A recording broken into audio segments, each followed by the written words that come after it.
एक सत्संग में गुरुदेव ने बताया कि बच्चों तुम घर में पैसे रख रख के भूलोगे, रख रख के।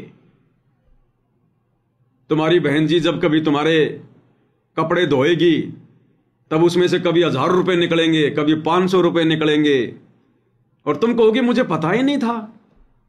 कभी तुम अपने घर की सफाई करोगे तो अखबार के नीचे 5000 रुपए मिलेंगे, रख रख के भूल जाएंगे हम। कभी ज्ञान गंगा पुस्तक को यूं खोलेंगे तो पता लो 500 रुपए का नोट रखा। तो वो समय आएगा भाई और बहनों, भगवान ने जो अपने सत्संगों में जो वचन अपने मुख कमल से बोल दिए ना, वो परम सत्य है, वो वैसे ही घटित होंगे। साधु बोले सहज स्वभाव और साधु का बोलिया मिथ्या न जाए, ऐसा ही होगा। और वो समय अब नजदीक आ रहा भाई और बहनों, अब नजदीक आ रहा वो समय। 2028 युग परिवर्तन के बाद देख लेना, संसार में तो वैसे ही कोई दुखी नहीं होगा। जो भक्ति नहीं करेगा वो भी दुखी नहीं होगा, वो भी दुखी नहीं होगा। क्योंकि जिसने अपने घर के आंगन में बड़ा सा पेड़ लगा लिया छायादार, अब उसने तो अपने लिए लगाया ना, लेकिन जब सूर्य जब शाम को जब छिपेगा तो उस पेड़ की छाया पड़ोसी के घर में भी जाएगी। तो जो नालायक भक्ति नहीं करेगा ना, उनको भी यहां परमात्मा लाभ देगा, ऑटोमेटिक मिलेगा। क्योंकि ये धरती पाप और पुण्य से चलती है, सुख और दुख पाप और पुण्य आधार से होते हैं। तो धरती पर इतने भगत हो जाएंगे, इतने हवन, इतनी धार्मिक क्रियाएं, हर जगह भगत ही भगत, परमात्मा परमात्मा की चर्चा, तो पूरे ब्रह्मांड में ये सत शब्द फैल जाएंगे, सत शब्द।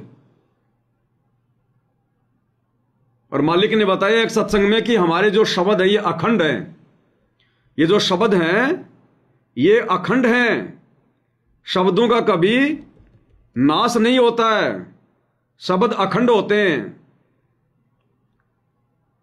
और जैसे शब्द हम निकालेंगे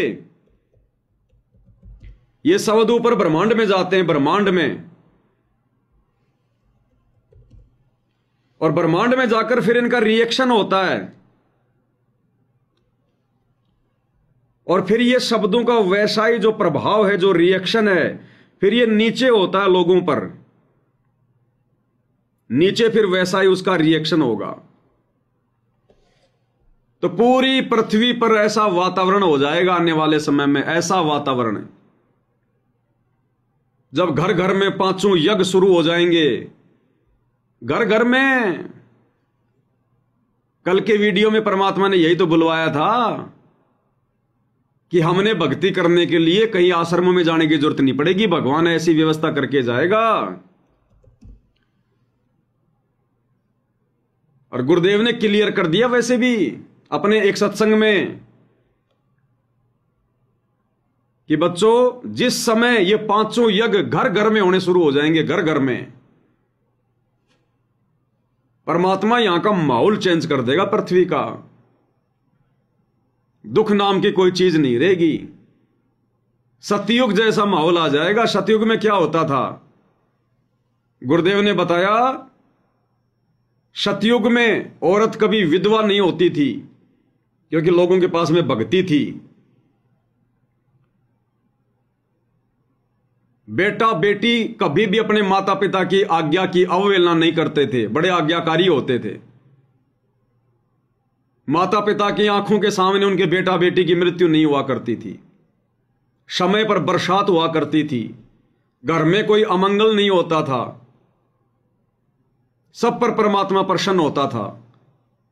तो गुरुदेव ने बताया कि बच्चों जब घर घर में ये 5 यज्ञ शुरू हो जाएंगे, घर घर में, फिर देखना पृथ्वी का माहौल क्या हो जाएगा। क्या कह रहे हैं गुरुदेव? पुणात्मा देखो परमात्मा की रजा आपके ऊपर कैसी है, थोड़ी सी गर्मी होती है, परमात्मा बच्चा अपनी प्यारी आत्माओं के अमृत बरसा देते हैं, ठंड सी कर देते हैं कि ताकि ये बच्चे परमात्मा की मेरी महिमा को सुन ले। यदि अच्छी ठंड कर दी तो तुम सारे लटके लेने लग जाओगे, न पड़े बैठे बैठे सोओगे।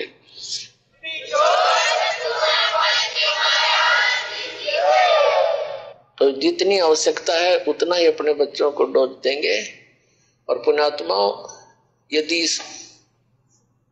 जिसमें पूरा विश्व इस सत भक्ति को स्वीकार करके और अपने अपने घरों में ये पांचों यज्ञ किया करेगा, फिर देखना सतयुग में ऐसा होता था, इतने पुण्यकर्मी प्राणी होते थे, यदि कोई 10 व्यक्ति बैठकर और चर्चा कर देते थे कि भगवान वर्षा नहीं हुई, आपके बच्चे दुखी हो गए, उसी समय परमात्मा वर्षा कर देते थे। यानी कोई अभाव सतयुग में नहीं होता था। पिता से पहले पुत्र नहीं मरता था, स्त्री विधवा नहीं होती थी। अपने आत्माओं, जब हमारे कर्म सुधर जाएंगे और जो हम कर्म कर रहे हैं सत भक्ति ये पूरा विश्व करेगा, तो सब वही सतयुग जैसा ही एक बार फिर से वातावरण होगा। जब हमारे ये कर्म सुधर जाएंगे, और गुरुदेव कह रहे हैं जब पूरा विश्व इस सत भक्ति को स्वीकार करके और अपने अपने घरों में पांचों यज्ञ शुरू कर देगा। आश्रमों में नहीं कहा परमात्मा ने, ये आश्रमों वाली भक्ति नहीं है। अपने अपने घरों में जब पांचों यज्ञ शुरू कर देंगे, फिर वो सतयुग जैसा माहौल आ जाएगा। इसलिए परमात्मा ने 7 संगतियों की शुरुआत करवाई और संकल्प दीक्षा की शुरुआत करवाई कि ज्ञान समझ नहीं रहे, मर्यादाओं का पता है नहीं, और भगत जा है वो पकड़ पकड़ के ले आए, आ जाओ नाम ले लो हमारे गुरुजी से, आ जाओ नाम ले लो हमारे गुरुजी से। ज्ञान उनको समझने नहीं दिया।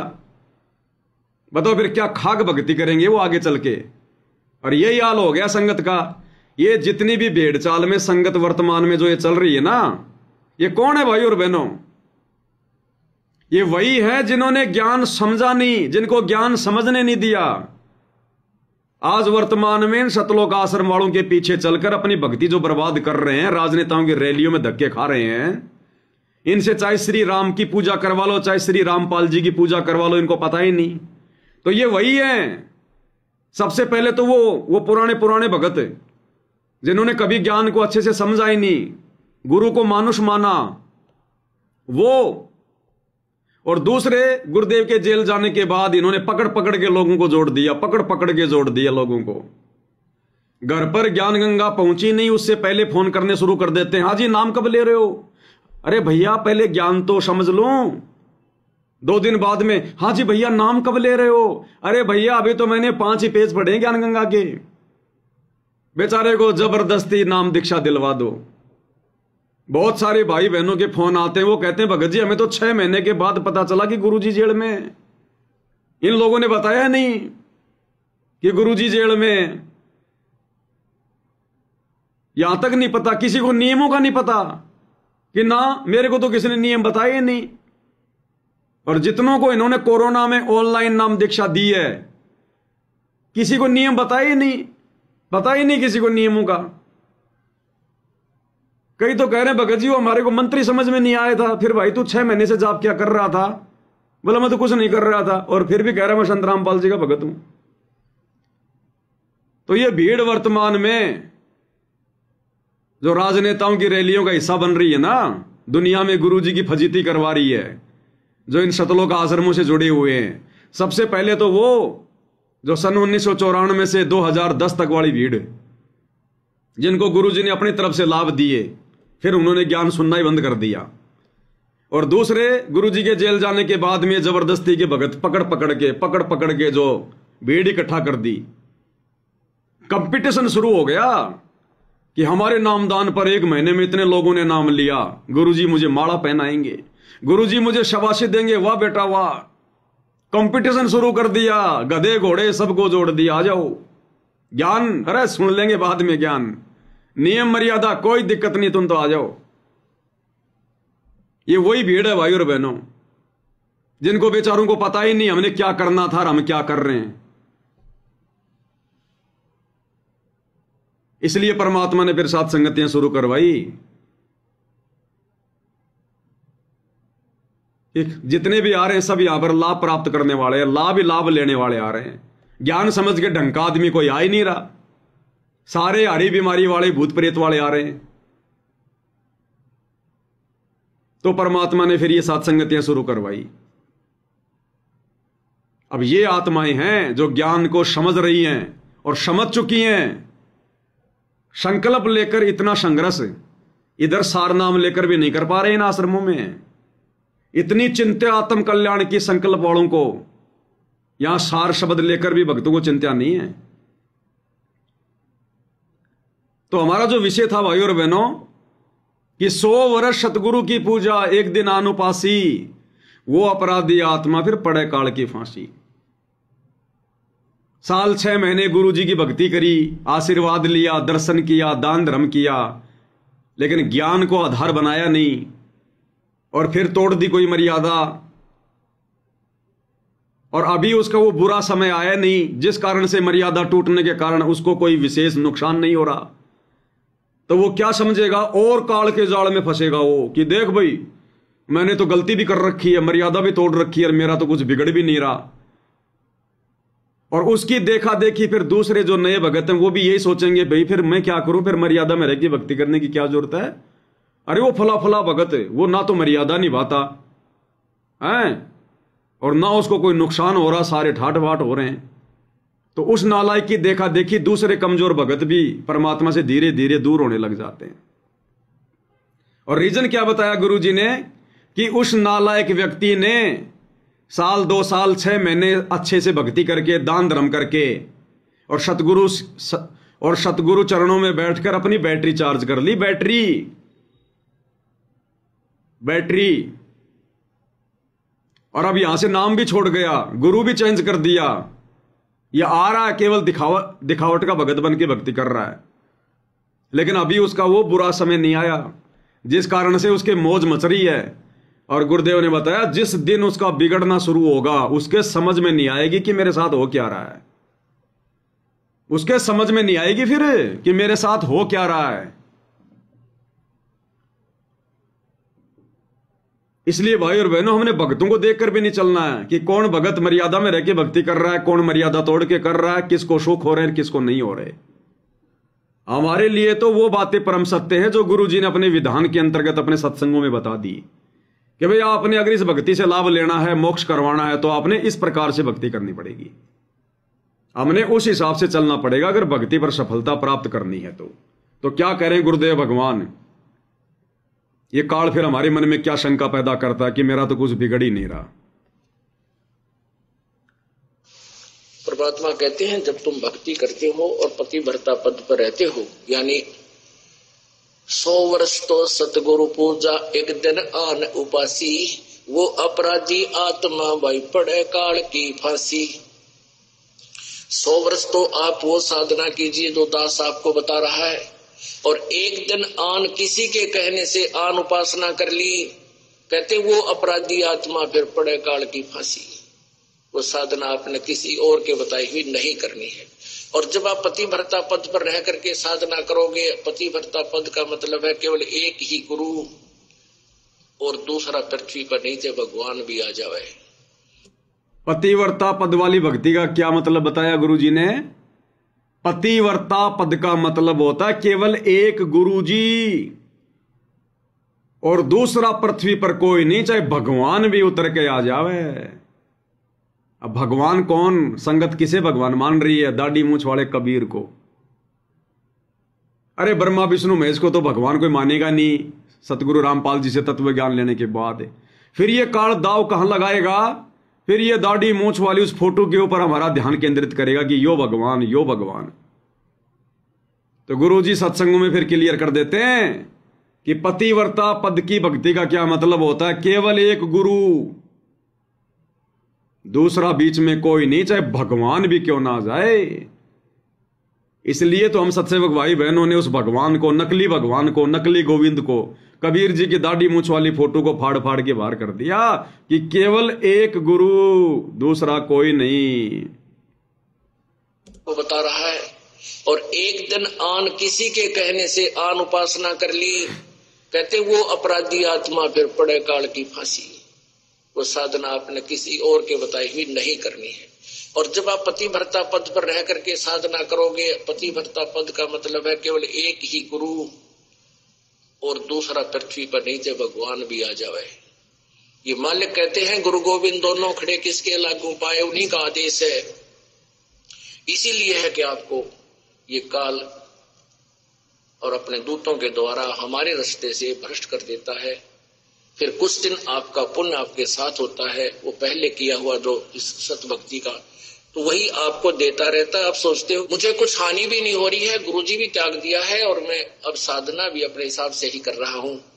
तो पिछला पुण्य जब तक चलेगा, वह बैटरी जितनी चार्ज होगी थी, चार्जर हट गया, चार्जर हटा देने से बैटरी फिर भी काम करती है, इन्वर्टर के पंखे बल्ब फिर भी जगते रहते हैं, लेकिन आगे चार्जर ठीक ना लगने से फिर एकदम सभी आपदाएं आएंगी, सभी बल्ब भी बंद हो जाएंगे, चश्मे ट्यूब बंद हो जाएगी, पंखे भी नहीं चलेंगे क्योंकि वो डिस्चार्ज होगी।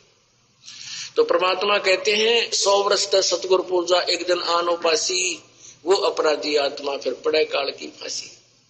और पतिव्रता पद पर यानी अन्य की कोई आस्था नहीं रखनी, केवल ये दास जो बताओ वही साधना आपने करनी है, उसी तरह नियम रखने हैं।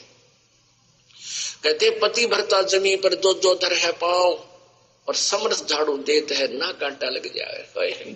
आपके जीवन रूपी सफर को परमात्मा आपके पाप कर्म रूपी कांटों को ऐसे बुहार देगा, साफ करके रखेगा कि मेरे बच्चे को, मेरी प्यारी आत्मा को ये कर्म रूपी कांटा दुख ना देते। कहते समर्थ झाड़ू देते है पतिव्रता, फिर ऐसी जो आत्मा जो एक परमपिता पर रुकने वाली, सच्ची श्रद्धा करने वाली, अपने जीवन रूपी सफर पर पग रखती है, तो समर्थ झाड़ू देते है कहीं ना कांटा लग जाए। बोलो सतगुरुदेव। तो भाई और बहनों, वो एक परमपिता परमात्मा जिस दिन हमें वो समझ में आ जाएगा ना, तब हम पतिव्रता पद पर रहकर भक्ति कर पाएंगे। अभी तो 90% संगत को यही नहीं पता कि एक परमपिता परमात्मा कौन है। वो एक परमपिता परमात्मा वो सतगुरु रामपाल जी भगवान है वर्तमान में हम भक्तों के लिए, सबके लिए। तो जिस दिन हम अपने गुरु को ही परमात्मा मानकर और मर्यादाओं में रहकर भक्ति करना शुरू कर देंगे, उस दिन हम पतिव्रता पद पर कहलाएंगे। और उसके बाद में फिर परमात्मा अपने विधान अनुसार जोड़ी भर देगा कि ज्यों पतिव्रता जमीन पर ज्यों ज्यों धर हैं पाँव, यानी भक्ति मार्ग पर जब भगत इस मार्ग पर जब वो चलेगा, तो कहते हैं समर्थ झाड़ू देते ना कांटा लग जाए। उसके जीवन रूपी सफर में परमात्मा कोई कष्ट नहीं आने देगा, आगे से आगे संकटों का निवारण करता जाएगा, झाड़ू मारता जाएगा, साफ करता जाएगा उसके भविष्य में आने वाले संकटों को, कांटों को।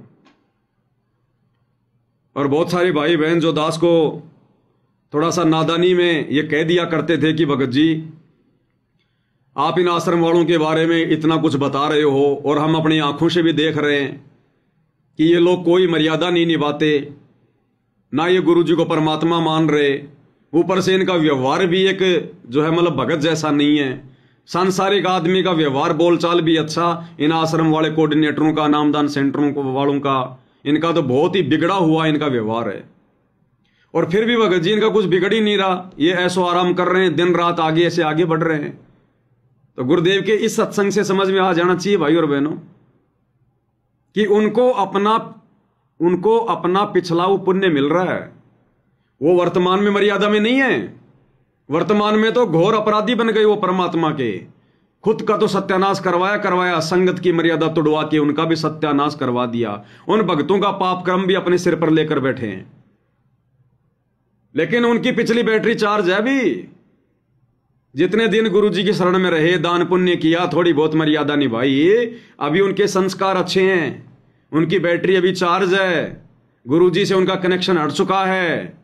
और गुरु जी कहते हैं वो बैटरी चलेगी कब तक, और जिस दिन बैटरी डिस्चार्ज होगी तब देखना फिर उनकी दुर्गति। और धीरे धीरे दुर्गति सामने आ ही रही है। इनके वर्ल्ड कोऑर्डिनेटर देशराज का तो एक भगत पैर काट के चलाया गया, और इनके कितने स्टेट कोऑर्डिनेटर हैं जो अकाल मौत मरे। बिहार का स्टेट कोऑर्डिनेटर राजदेव बाबू बाथरूम में मर गया लैट्रिन करते करते, गुदा द्वार से आत्मा निकली है, सीधा नरक में जाता है, क्योंकि इस दास ने उसको बिहार में जाके, बिहार के छपरा में जाके और बहुत समझाया था। दास एक समय 2017-18 में बिहार गया हुआ था छपरा में, साथ संगति थी, तो वहां वो राजदेव बाबू लेके आ गया 2 गाड़ियां भर के, वो बुढ़ा। और वहां पर कम से कम 3-4 घंटे हम लोगों की बातचीत हुई थी, खूब समझाया था, और उसने स्वीकार भी कर लिया था कि हाँ गुरुजी का भाई गलत है, मैनेजमेंट जो कर रहा है वो गलत है, लेकिन फिर भी नहीं माना। और फिर बाद में क्या दुर्गति हुई इसकी, हार्ट अटैक से मौत हुई उसकी। जम्मू कश्मीर का स्टेट कोऑर्डिनेटर ताराचंद भूत प्रेत की बाधा से मरा है, भूत प्रेत की बाधा से। अंत में उसका हाल यह हो गया, गुरुजी पर भी उसने विश्वास छोड़ दिया और जंतर मंत्र करवा लिए कहीं जाकर झाड़े झपाड़े लगाने वालों से। स्टेट कोऑर्डिनेटर जम्मू कश्मीर का ताराचंद, और अंत में दुर्गति से मौत हुई, दुर्गति से। और कितने इनके छोटे मोटे जिला कोऑर्डिनेटर, संभागीय कोऑर्डिनेटर, कोई फांसी खा के मरा, कोई जहर खा के मर रहा है, तो दुर्गति हो रही है इनकी। और बहुत सारी बातें तो भाई और बहनों ये लोग छुपा देते हैं, ये लोग आने नहीं देते संगत में। और आने वाले समय में देख लेना जैसा ये कर्म कर रहे हैं, प्रत्यक्ष हो जाएगा, प्रत्यक्ष। बैटरी कब तक चलेगी? हालांकि हमने नहीं देखना इन चीजों को, ये मरेंगे या बचेंगे, इनकी किस्मत। क्या पता कोई पिछली बैटरी और अच्छी चार्ज हो, ये जन्म भी इनका बहुत अच्छा निकल जाए, अगले जन्म में फिर गधे बन के घूमेंगे। दुर्गति तो होनी है, अन्यथा समय आने पर यहां भी इनकी होनी है दुर्गति। लेकिन हम ना चाहते, चाहे इनकी दुर्गति हो या ना हो, ये जाने इनके कर्म। हम तो केवल परमात्मा का विधान बता रहे हैं।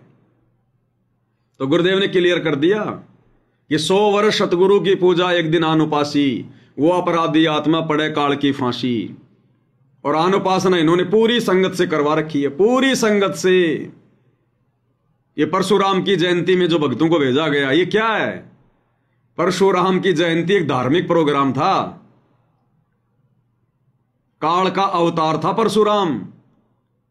और उसकी जयंती पर हरियाणा रोडवेज की 500 बसों में कितने भगत गए होंगे? कम से कम 50-60 हजार भगत है। और जो खुद की अपनी गाड़ियां लेके गए वो अलग है। लाखों भक्तों की मर्यादा तोड़वा दी, लाखों भक्तों की, उस धार्मिक, उस कार्यक्रम में भक्तों को बैठा कर।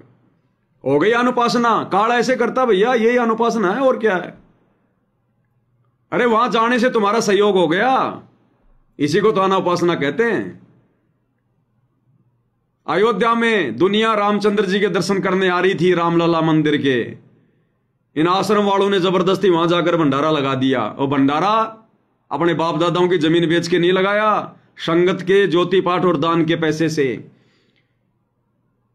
अब जिन जिन भक्तों के दान का पैसा उस भंडारे में लगा है, उन भक्तों की मर्यादा टूटी है। क्योंकि आप लोगों ने इन कुपात्रों को आंख बंद करके दान क्यों दिया, ज्योति पाठ का पैसा क्यों दिया? अब ये यदि उस पैसे का दुरुपयोग करेंगे तो देने वाले के कर्म फूटेंगे, ये विधान है। इसलिए गुरुजी किसी भिखारी को भी दान देने से मना करते हैं। और अब ये अन्नपूर्णा मुहिम के तहत गांव गांव जाकर ये लोग गुरुजी का सरेआम विधान तोड़ रहे हैं। गुरुजी ने कहा कि भिखारी घर पर आ जाए, उसको खाना खिला दो, सूखा आटा मत दो। और इनके तो कोई घर पे भी नहीं आ रहा, ये खुद ही जा रहे हैं लोगों के पास, और सूखा आटा, तेल, दाल, चावल, नमक, साबुन, मिर्ची, आलू, टमाटर ले लेके गुरुजी का सरेआम विधान तोड़ रहे हैं। गुरुजी ने कहा कि जा जाके नहीं देना, कोई घर पे आ जाए तो खाना खिला दो। ये कह रहे नहीं गुरुजी, घर पे नहीं आ रहे, हम तो जा जाके देंगे। गुरुजी कह रहे हैं भोजन खिला दो, सूखा मत दो। नहीं गुरुजी, हम तो सूखा ही देंगे। और जिसके मकान बनाए जा रहे हैं वो खुद तो शराब पी के पड़ा है, और ये लोग उसकी कोठी बना रहे हैं। आड़ोसी पड़ोसी भी कह रहे हैं बाबा रामपाल मूर्ख तो नहीं है। अरे ऐसे निकम्मों के तुम मकान बना रहे हो जो दिन रात शराब पी के पड़े रहते हैं, फिर काम धंधा क्या खाक करेंगे ये लोग? ये हाल हो रहा है। क्यों? काल सिर पे बैठा है इन मैनेजमेंट वालों के, आश्रम वालों के।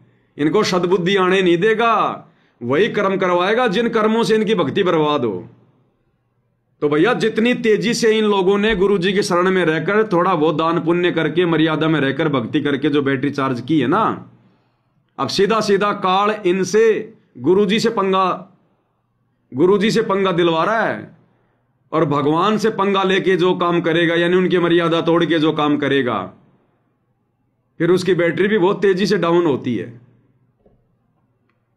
तो मालिक के विधान अनुसार इनके साथ क्या बनेगा वो तो आने वाले समय में पता चलेगा भाई और बहनों।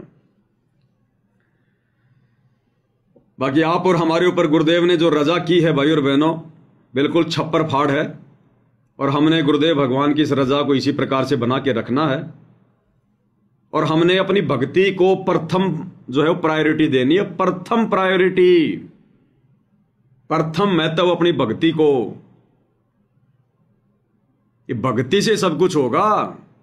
ये सद्बुद्धि भी भक्ति से आती है। आप और हमारी जन्म जन्मांतरों की भक्ति, दान पुण्य की कमाई जब इकट्ठी हो गई, तब जाकर गुरुदेव भगवान ने आप और हमारा ज्ञान योग खोला है, हमें अपनी पहचान करवाई है। तब आज हम उनकी गैर हाजिरी में पिछले 12 वर्ष से इस भक्ति मार्ग पर मर्यादाओं के साथ टिके हुए हैं। टिकने को तो लाखों संगत टिकी हुई है, लेकिन मर्यादाओं के साथ नहीं टिकी हुई। और वो टिकना कोई टिकना नहीं है, वो तो कभी भी निकल जाएंगे। जब भी थोड़ी सी कोई आपत्ति आएगी, उनको गुरु दूर दूर तक दिखाई नहीं देगा। तो हमारी पिछले जन्म जन्मांतरों की भक्ति संग्रहित थी। पिछले जन्म से होत है पूर्ण हंस मुराद। तो भक्ति से ही सब कुछ होगा। परमात्मा कहते हैं सुमरण से सुख होत है, सुमरण से सुख होत है, सुमरण से दुख जाए। कहे कबीर सुमरण करे तो साईं माए समाए। और मालिक कहते हैं जब तब संयम साधना सब सुमरण के माही। और कहे कबीर रामजन सुमरण सम कछु नाही। और जिन हरि जैसा सुमरिया, यानी जो अपने गुरु जी के द्वारा बताई गई भक्ति जैसी करेगा, मर्यादाओं में रहकर या मर्यादा तोड़कर, ताको तैसा लाभ। और ओषा प्यास न भाग ही, जब लग दसे न आब। यानी भक्ति तो सभी कर रहे हैं, लेकिन गुरु जी कहते हैं जैसा करोगे वैसा ही भगवान निकट आएगा, वैसा ही लाभ मिलेगा। ओस चाटने से, सर्दियों के समय सुबह सुबह घास फूस के ऊपर बारिश की पानी की छोटी छोटी बूंदें होती हैं, उनको कहते हैं ओस। कहते हैं ओस को जीभ से चाटने से प्यास नहीं बुझ सकती, गटागट पानी के गिलास पीने पड़ेंगे। ओषा प्यास न भागी, जब लग दसे न आब। जब लग गटागट पानी के गिलास नहीं पियोगे। तो मर्यादा तोड़कर भक्ति करने का मतलब है ओस चाटना। भक्ति भी कर रहे हैं और परशुराम की जयंती में भी चले गए, ओस चाट रहे हैं। भक्ति भी कर रहे हैं, जाटों के आरक्षण में बैठ गए, ओस चाट रहे हैं। तो मर्यादा तोड़ के भक्ति करने का मतलब है ओस चाटना। और ओस चाटने से भाई ये भक्ति रूपी प्यास नहीं बुझेगी। तो भक्ति हमारे लिए प्रथम होनी चाहिए, प्रथम।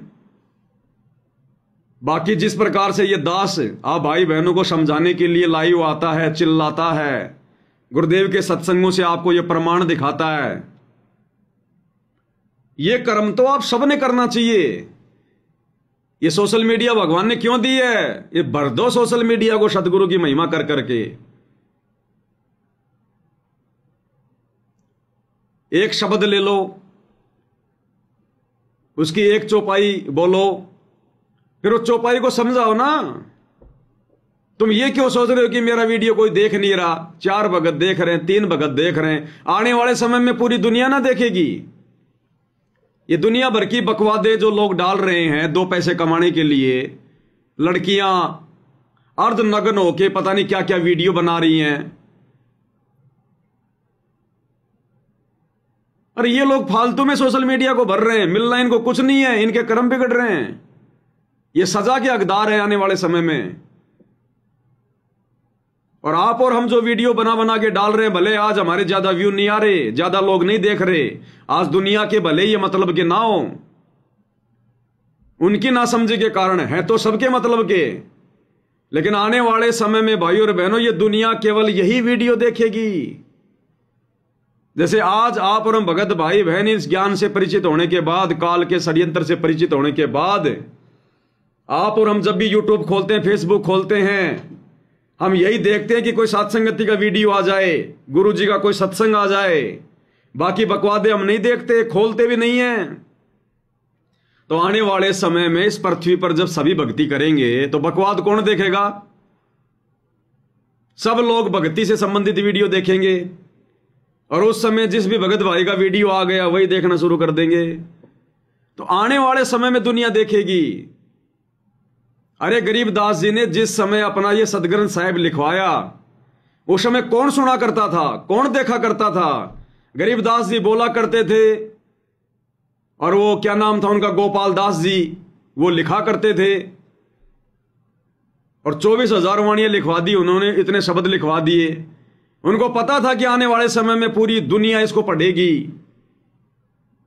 आज ये दास सत्संगति की वीडियो बना रहा है, कितने लोग देख रहे हैं? चंद लोग।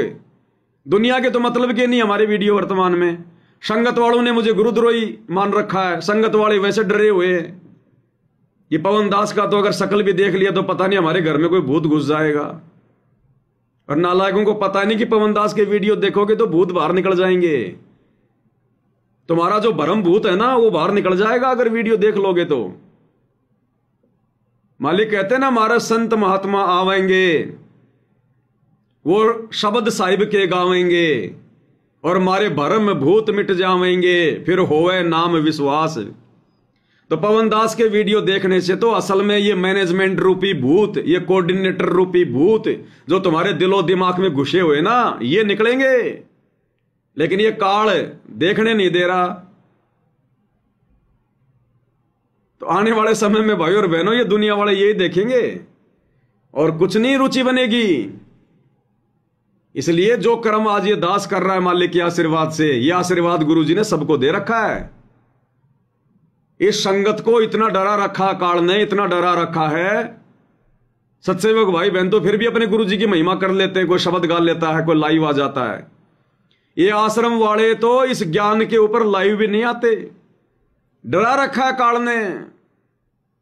कोई शब्द भी गाते हुए दिखा आपको आज तक भी कोई मैनेजमेंट वाला? किसी शब्द का कोई जो है खुलासा करता हुआ दिखाई दिया कोई मैनेजमेंट वाला इन सतलोक आश्रम वाले? जबकि इन लोगों ने तो लाखों लोगों को सोशल मीडिया सेवादार बना रखा है। इंस्टाग्राम और ट्विटर, फेसबुक और यूट्यूब इनको पढ़ा रखा है, इनकी ट्रेनिंग होती है। फिर भी कोई माई का ला गुरु की महिमा के लिए आधा घंटा भी लाइव नहीं आ रहा। काल इनके मुंह से गुरु महिमा में कुछ निकलने नहीं देगा। इसलिए भाई और बहनों, हम सबकी जिम्मेदारी बनती है, और है क्या हमारे हाथ में अब, और लाभ ही लाभ, लाभ ही लाभ। तो सोशल मीडिया को भर देना चाहिए भगत भाई बहनों ने। गुरुजी तो यही चाहते हैं। अरे विचार करना चाहिए, सोशल मीडिया दी हमारे बाप ने, ये सोशल मीडिया दी हमारे बाप ने, इंसान को बुद्धि दी हमारे बाप ने, सतगुरु रामपाल जी ने। ये सोशल मीडिया उन वैज्ञानिकों के माध्यम से बुद्धि देकर हमारे बाप ने बनवाई, और बकवाद डलवारा काल। क्यों? भक्तों की कमजोरी के कारण, भक्तों की कमजोरी के कारण। डालो। क्यों अपने घरों में बैठे हो डर के? क्यों डर रहे हो अपने कोऑर्डिनेटरों से? क्यों डर रहे हो गुरुजी के परिवार से? अज्ञानता के कारण। तो काल इन आश्रम वालों के मुंह से सतगुरु महिमा में एक शब्द भी नहीं निकलने देता, शब्द भी।